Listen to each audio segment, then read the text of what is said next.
Oi, galera!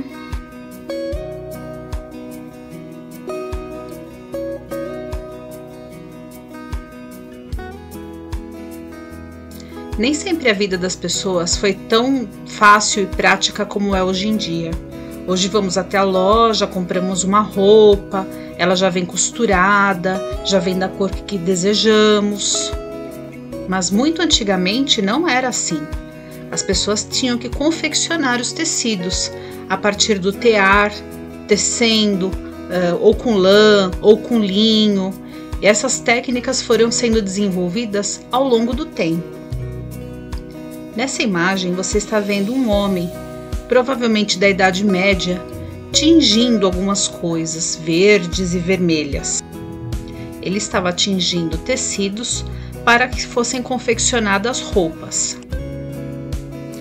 Os componentes básicos das tintas são o corante ou pigmento, o veículo ou aglutinante e também o solvente. Os pigmentos ou corantes são os ingredientes que dão cor à tinta. Costuma-se dizer que os pigmentos são em pó e os corantes são líquidos, e os naturais podem ter 3 origens: vegetal, animal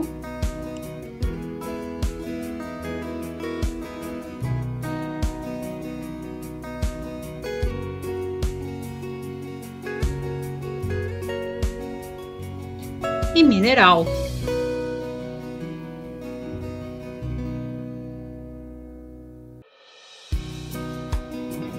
Há muitos outros tipos de corantes também, químicos, mas não é disso que eu estou falando hoje.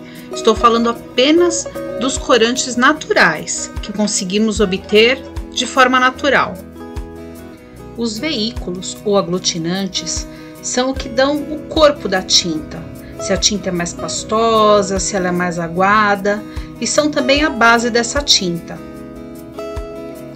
Hoje temos uma variedade de tintas acrílicas e a tinta óleo só surgiu no Renascimento, mas na Antiguidade havia uma tinta que se chamava têmpera. Já escutou esse nome em algum lugar?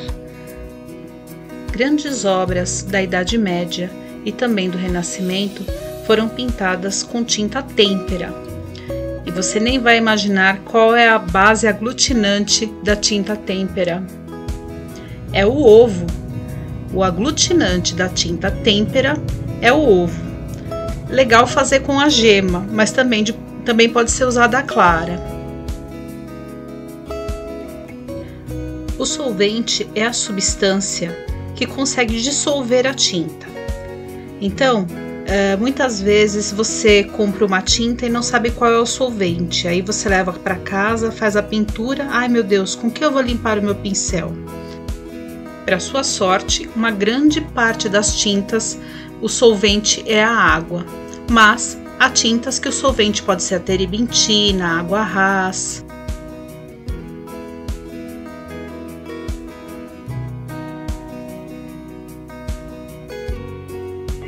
O nosso aglutinante será a cola, portanto será uma tinta de base acrílica. Para deixar esse aglutinante um pouco mais líquido, vamos usar como solvente água. E os nossos corantes, os nossos pigmentos serão os temperos que você tiver na sua casa. Veja aí com a sua mãe o que ela pode oferecer de tempero para você colorir a sua tinta. A receitinha é simples.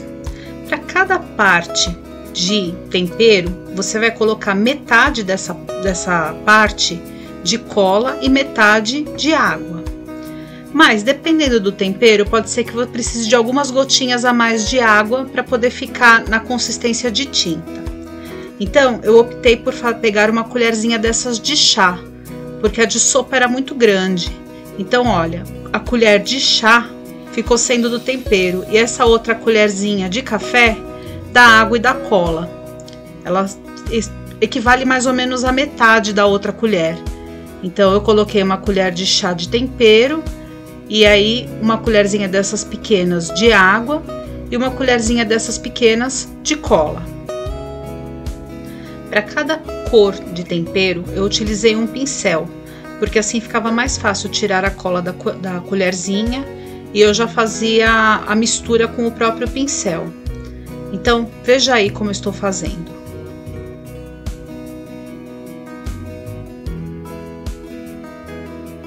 Eu achei que a consistência ficou boa, por isso não acrescentei mais água. E dessa mesma forma fiz com todos os temperos que eu tinha. Eu resolvi fazer um teste das cores, até para colocar como um mostruário mesmo. Então eu peguei uma folha branca, porque o branco ele é uma cor que deixa as outras aparecerem bem, e fiz o mostruário das cores. Essa última não dá para chamar de cor, é mais uma textura. Eu fiz com erva doce, ela não deu um pigmento, mas ela deu uma textura, ficou parecendo miolinho de flor. E ficou assim o meu teste de cores. Agora vamos ao que realmente interessa. Eu tinha esse pedaço de papel craft e resolvi utilizá-lo, justamente por ele ter essa cor meio rústica assim. Então resolvi fazer nele, mas você pode fazer no papel que você tiver, uma cartolina, no próprio caderno de arte. Como se trata de uma pintura rústica, ela não dá muita chance para se fazer muitos detalhes, porque é uma tinta mais rústica mesmo. Então eu não fiz desenho, eu fui direto para a pintura. Comecei fazendo umas experimentações para saber como é que a cor ia ficar no papel, e assim fui indo. Mas se você quiser fazer um desenho e depois colorir, não tem problema, pode fazer dessa forma sim. Se você não tiver todos esses temperos, tudo bem também, faça com os que tiver, que forem coloridos, né? O açafrão, o curry, eu usei canela para fazer o marrom. Então, peça uma ajudinha para a mãe aí para poder ver o que você pode pegar de tempero. Mas se ela achar ruim, fala: mãe, é só uma colherzinha de chá.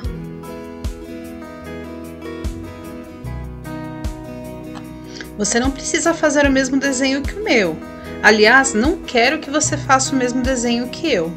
Eu quero que você se inspire em elementos naturais, em plantas ou no que você quiser. Pode fazer um desenho diferente e com certeza vai ficar bem legal.